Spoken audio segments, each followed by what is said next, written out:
Hello, and welcome to a digital mathematics video for Salt Lake Community College. In this video, we're going to be talking about Module 7 for Math 1030, Intro to Statistics. I tend to introduce statistics into my statistics courses as not a math class, and that's probably the best way to think about it. Statistics it does employ a lot of mathematics behind the scenes of it, but the majority of statistics has to deal with how do you go about the method of statistics, not necessarily the calculation behind a lot of it. And that's what we're going to focus on here. When we get into modules 8, 9, and 10, which will also kind of dive into statistics even deeper, there we'll talk more about the mathematics. But here, this section is going to be more of a terminology section, going to introduce all the pieces behind it. Speaking of, I have this split up into 4 different sections. The first section we'll talk about here are populations and samples. With each of these sections, I also have a few examples taken from the OER textbook. When we get to those, if you would like to pause and try those on your own, I highly recommend that. I will give you time to do so. All right, so for section 1, populations and samples. When we talk about statistics, what we're talking about is really taking an entire group, say everybody in this circle, so all of these dots in here, this would be what we call a population. This is everybody that I want to talk about. So this is what I would call a population. Everybody that I wish to discuss about, or everybody that I wish to analyze in some way. Depending on the population, though, studying the population directly may be very difficult. For example, if I'm studying every cacti in Arizona, that's very, very difficult to look at because then I would have to send a researcher to go and make sure that they analyze every single cactus that exists in the state of Arizona, which, as you may expect, is a lot. So it's not really exactly feasible to do, either because of time, because of just how big the population is, or because of money. So there are various factors that come into play. Instead, what we may do is take what we call a sample, which is a subsection of this. This is what we call a sample. A sample is just a piece of the population, a small portion of that. And that sample is what we are going to try to analyze. The goal of statistics, though, is to try to get values from a sample, which we call statistics, and trying to estimate what the population values might be instead. As you may expect, that may be kind of hard, though. The question being, these individuals that I have in this sample, whether this sample and population are describing cacti or people or badgers, whatever we're talking about, the goal is to try to justify that this sample is a really good representation of that population. So it's going to be kind of hard to get that justification down, and we'll get to in just a minute how we may do so. Now, values for a population we call a parameter. A parameter is a value that describes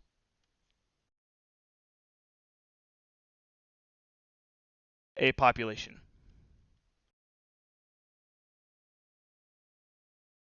Now, this value could be anything. This could be the average amount of times a person goes to get their hair cut in a year. The value may be the proportion of individuals who have brown eyes, something like that. Whatever these values are, we call a parameter.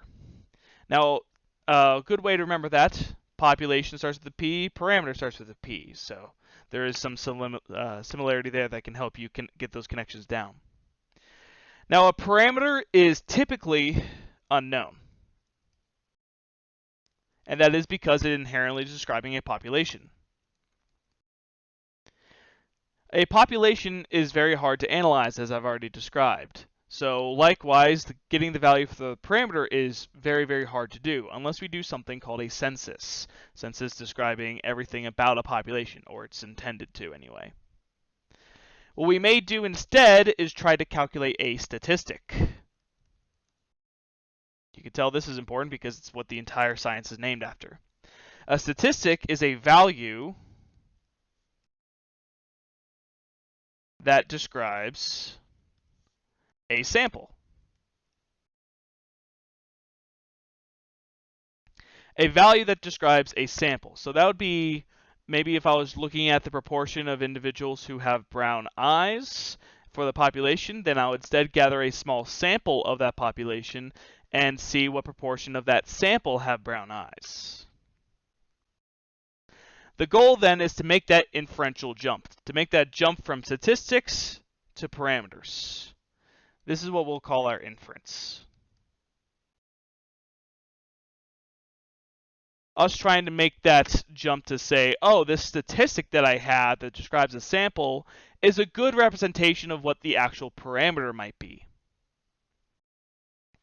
Also, again, note that statistics starts with an S and so does sample, so it's a good way to make those connections there. Now, this data that we gather, these statistics, we can either split them into what we call quantitative statistics or qualitative statistics. So quantitative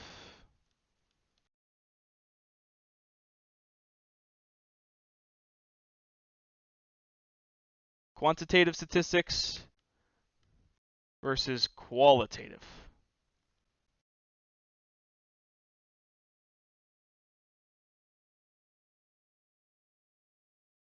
Qualitative is also sometimes called categorical.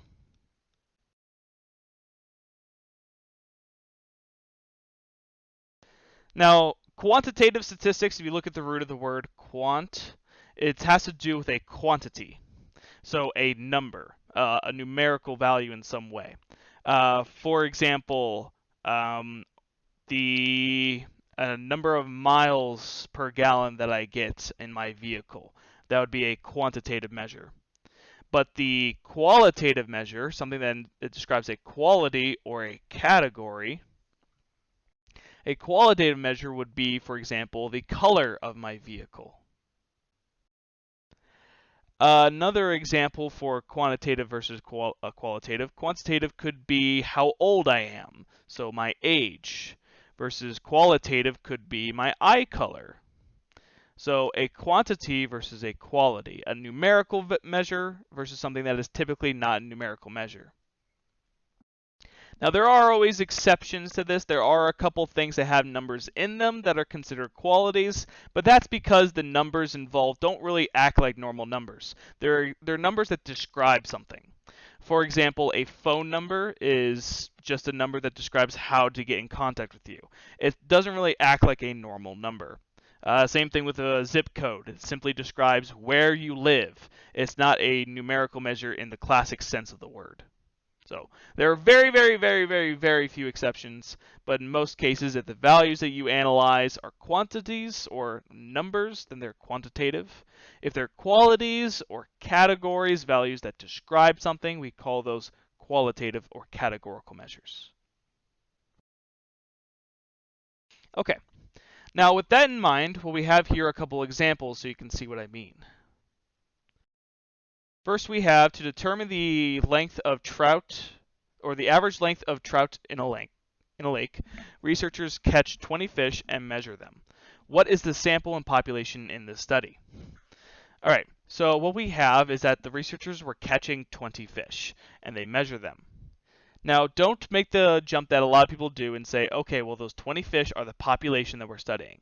No, those 20 fish are the sample. So these 20 fish are the sample that we have gathered.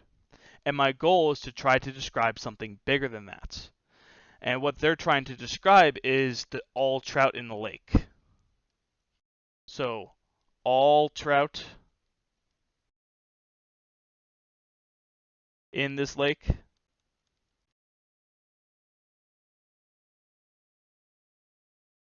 is the population.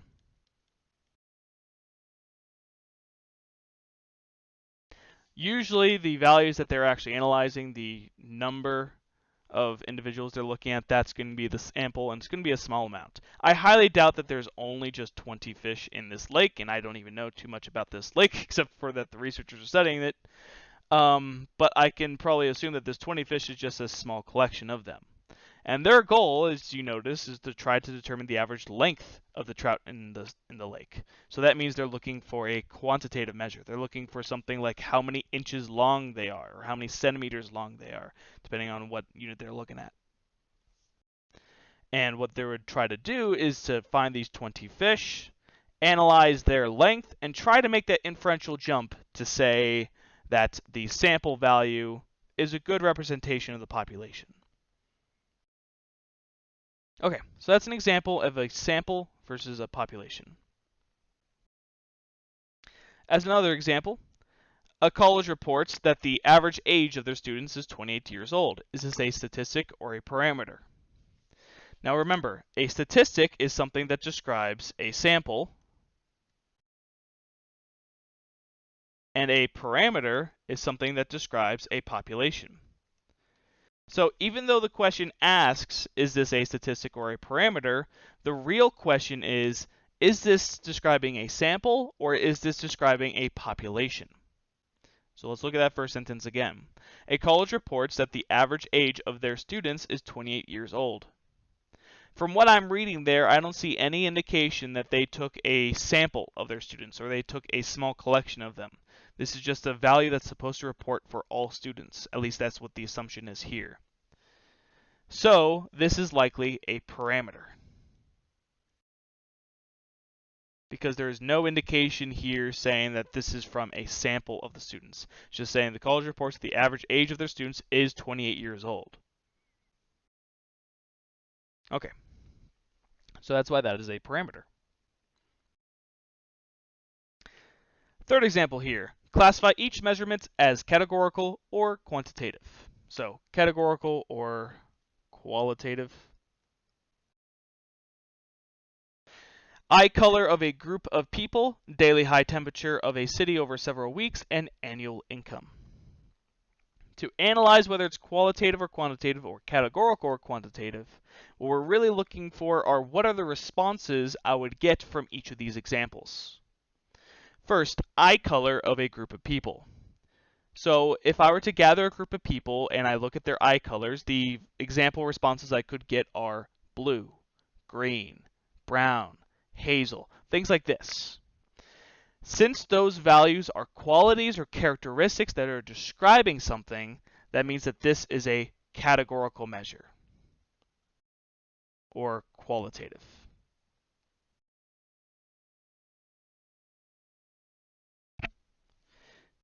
For B, daily high temperature of a city over several weeks. So again, we're looking at what kind of responses I could get from this. The temperatures of a city, I could get something like 26 degrees Celsius or 94 degrees Fahrenheit, something like that. These are numerical measures, so these are quantitative.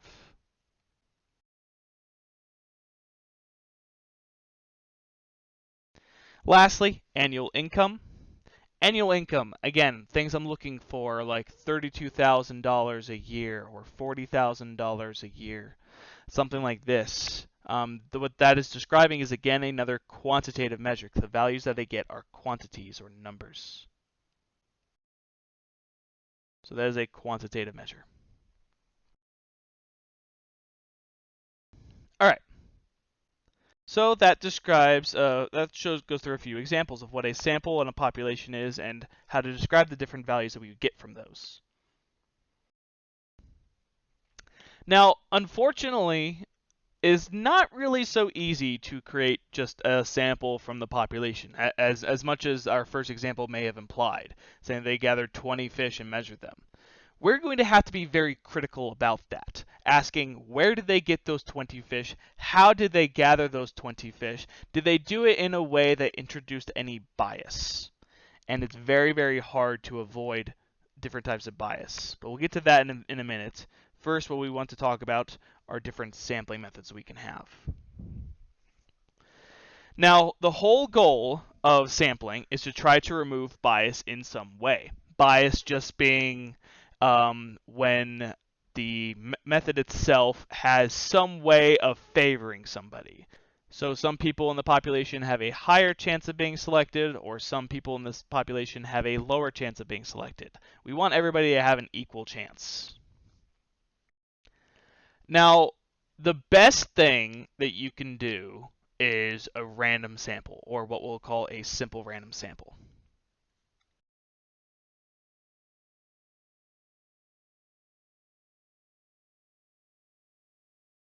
This is by far the best type of sampling you can do. I'll also call this an SRS sometimes.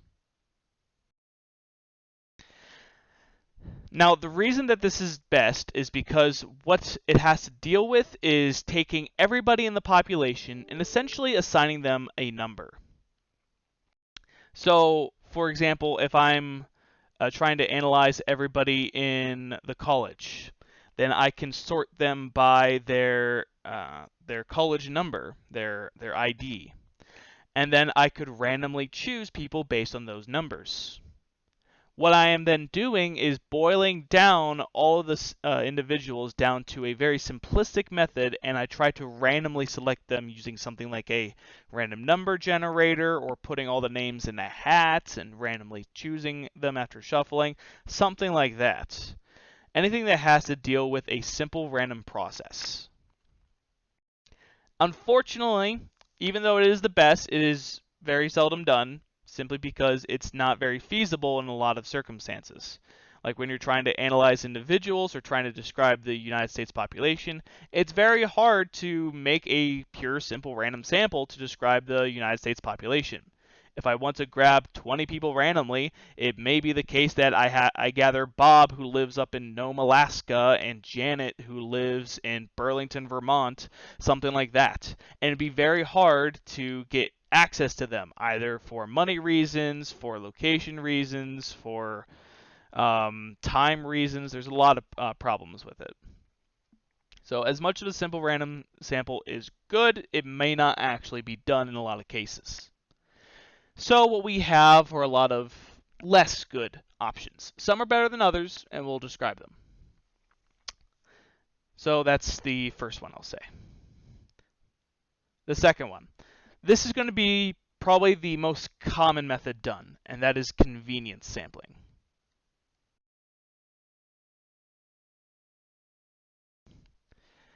Now, a convenience sample, so I'll just say sample. Okay. So a convenience sample is something where the sample that you gathered was far too convenient to be really considered random. For example, we just dealt with an example with the fish studied in a lake, for the trout in a lake. So if it was the case that they just went to one corner of the lake where they gathered 20 fish by the first 20 that gathered into their net, then that would be possibly a convenient sample. It's far too easy to gather them.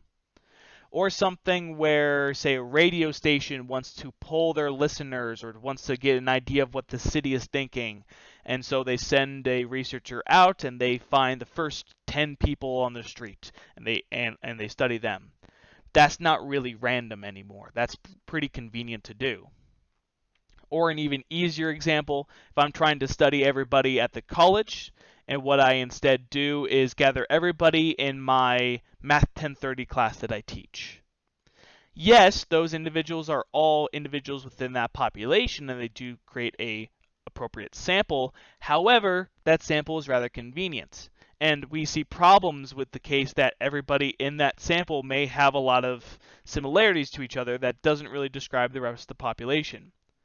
For example, those in Math 1030, they're going down a particular path. There's a lot of individuals that are going down Math 1040 or Math 1050 that are describing other different degrees, for example. And what that means is that they have now a lower or no chance of being selected simply because I'm only analyzing the people in my Math 1030 class. So there's a lot of problems with convenience sampling. However, the name kind of gives it away, so if it seems really convenient, then it's probably just convenient sampling. Another type of sampling, this is usually considered a subsection of convenience, but we're going to consider it a little bit separate here. Voluntary response. Now, the name of this also probably gives it away. A voluntary response sample is something where you allow the individuals in the sample to volunteer their time or their answer in some way. If you give the individual an option, then we consider that a voluntary response sample. I will say a word of warning though. If you see examples that you think may be voluntary response because it's most realistic to be a voluntary response, hold off unless you see something in the description saying that they clearly had a chance to respond. So if they self-select into the study in any way, we call that a voluntary response sample. So these are probably the most commonly done because they are very convenient and kind of humane to do. In most cases, when studying individuals or people, we have to give them a choice if they want to opt in or opt out of that sample. However, we usually have to ask the question of why did they volunteer or why did they opt out? Either way, we have to ask that question because that may describe some people in the population and may describe some others that are not. Now, we talked about how simple random sample is probably the best one because it does employ randomness, and there are a few others that do employ randomness to a degree, but are usually considered pseudo-random or just fake random, partially random. One of those is stratified.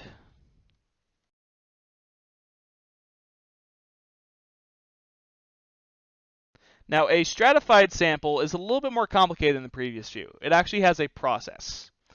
What a stratified sample does is you take a group of people, so say everybody in this circle describes my population. Now, what I do with a stratified sample is I then take that sample and I divide it into groups. So maybe this is group 1, and this is group 2, that's group 3, 4, and I'll keep 5 as this weird piece in the middle here. So I've divided the population into groups. Notice that they may not be completely even. That does happen. Then what I do is I apply a simple random sample to each of these pieces. So a simple random sample to group 1, a simple random sample to group 2, a simple random sample to group 3, to group 4, and to group 5. That is what we would call a stratified sample. So I would take the population, split up into groups, and then maybe take 2 random people out of each of those groups. In this case, if I did that, I would have a total of 10 people in my sample. Now that sounds pretty good because it still employs a simple random sample and still employs randomness to a degree, but the second that they've divided the population into groups, it's going to change the likelihood of people being selected. For example, once I'm done with one group, then that means everybody in that group that wasn't selected now has a 0% chance of being selected. We want everybody to have an equal chance of being selected at all stages of the sampling process. This, however, kind of forgoes that. An easy example of this, we can think about the United States. Say I want to take 100 random people in the United States. So I split the population of the United States into all 50 states, and then I take 2 random people from each state. Seems pretty good, and on paper it seems like it would describe the population pretty well because I'm getting an even distribution from each state. However, probabilistically, there are some people that have a higher chance of being selected than others. For example, the individuals in Wyoming, Wyoming being the state with the smallest population in the United States, once I've divided them into states, everybody in Wyoming has a higher chance of being selected. Whereas everybody in California, California having one of the highest populations, California now has all the individuals in California now have a much lower chance of being selected simply because they live in a state with a lot of people in it. So we've reached the stage where some people have an uneven chance of being selected, which we want to avoid. So, stratified sample still uses sampling to an extent, but it modifies it. Okay, a couple more. 5, we have another pseudo-random one, and this one's going to be called cluster. And cluster is going to be very, very similar to stratified. They'll both start off in the same way. With cluster, we'll take a population of individuals, so I'll just take this circle of people again, and I will divide the population into groups, just like I did with stratified sampling. Once I do so, I now have to select the individuals. However, I'm not going to do a simple random sample in each group like I did with a stratified sample.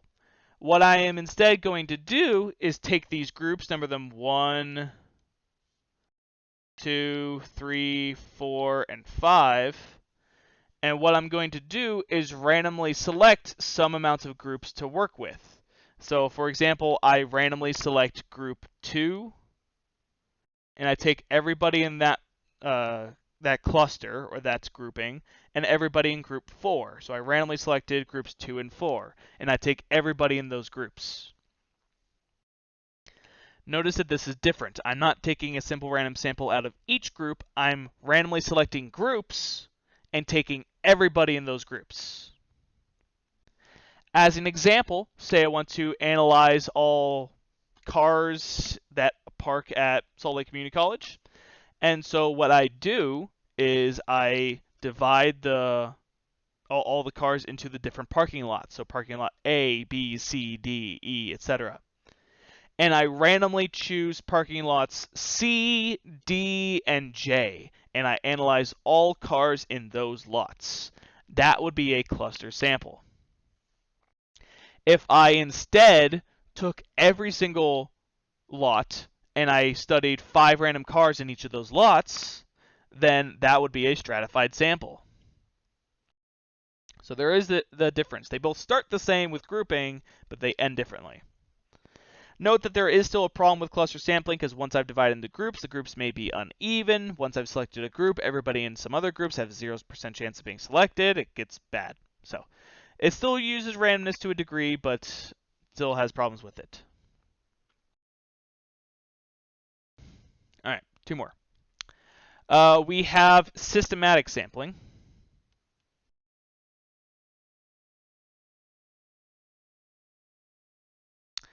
A systematic sample is a sample where you apply a simple system in order to select a person.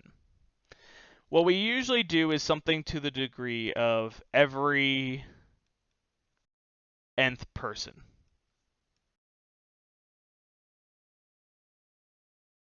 That's the best way to describe it. Every nth person. So, for example, I stand outside of a building. Say I want to analyze Walmart customers.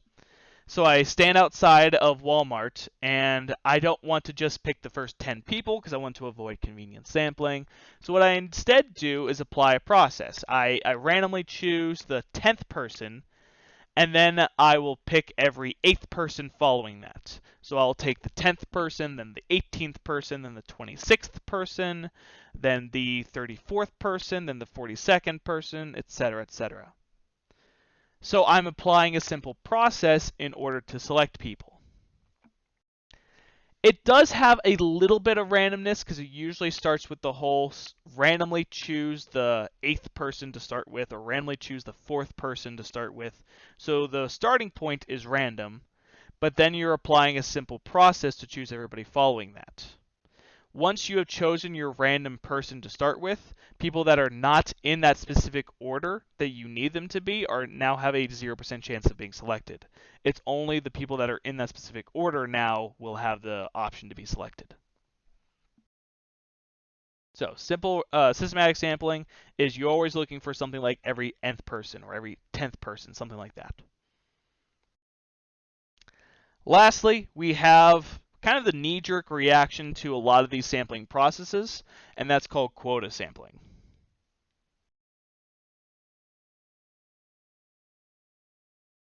Now, quota sampling is where the researcher kind of goes too far with making their sample good. The researcher says, well, if I know a few things about the population, then I'm going to make sure that my sample that I have fits that. So, for example, if I know that my population that I'm looking at is 60% female and 40% male, and then they try to make sure that their sample also fits those criteria, that it also is 60% female and 40% male. Then what if the researcher also knows more than that? What if the researcher also knows the demographics in terms of race? So maybe they know that it's 40% Caucasian, 40% African American, 10% Asian, something like that. Then they try to fit those particular criteria as well to make sure that their sample fits those. The question starts to become, when do you stop with that? How exactly are you supposed to make a perfect sample? And the answer really is you're not. There is no such thing as a perfect sample. The closest you can get is by simply doing a census, which is analyzing everybody, not really a sample anymore. There is no such thing as a perfect sample, and trying to create one is very naive.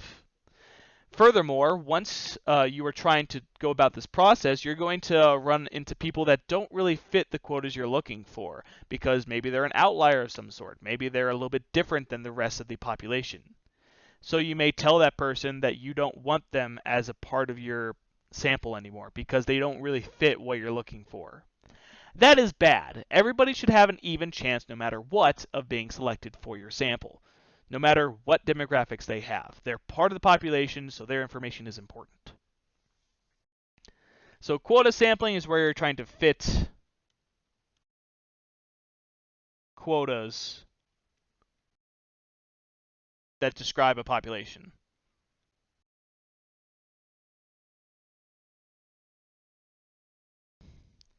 Very rare, because that usually requires a lot of work.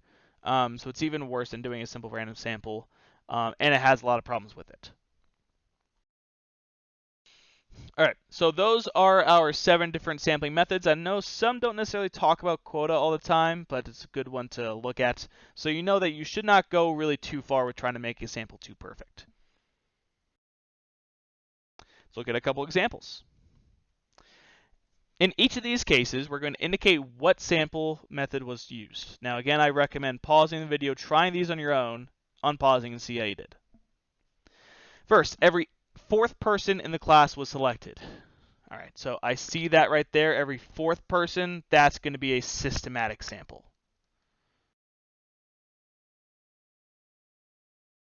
It's defining a simple system in terms of how to select people. Next, we have a sample was selected to contain 25 men and 35 women. So this one's a little bit vague. We're not exactly sure what was done in terms of how they selected those 25 men and 35 women. It could have been the case that they randomly chose out of those groups, so men and women. So that means it could be stratified. So they divided the population into groups and randomly selected. However, it could also be quota. Maybe they were trying to fit a specific amount of people. Maybe they were trying to get a specific amount of men and a specific amount of women so that they fit the quota of how many men are in the population, how many women are in the population. So it could have been a quota as well.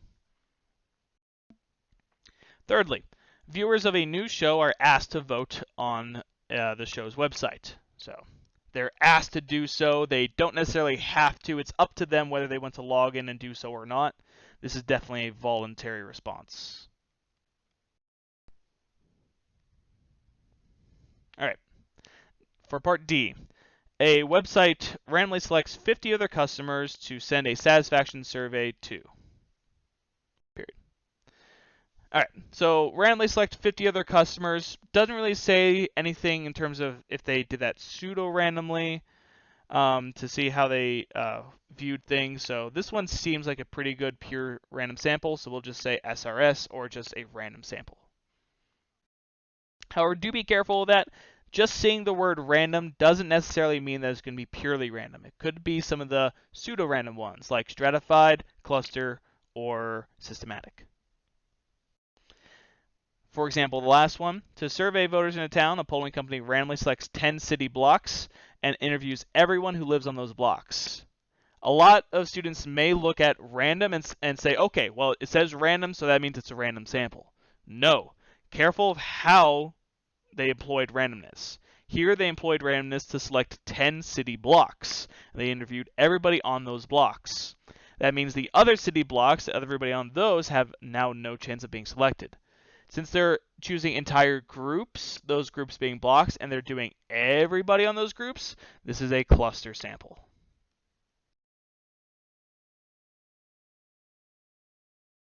However, that beginning could have been cluster or stratified. Saying to survey voters in a town, a polling company randomly select 10 city blocks. Right there, it's either going to be cluster or it's going to be stratified because they're selecting groups they're working with groups, and then we're going to see what they did after that. Once they said that they did everybody on those groups or those blocks and they didn't do a simple random sample, then we know it's a cluster. All right. So that covers the different sampling methods. As you kind of are starting to notice, there's a lot of different ways of doing things. And we talked about 7 methods. There's a lot of other ones. Some of them have varying degrees of success or validity.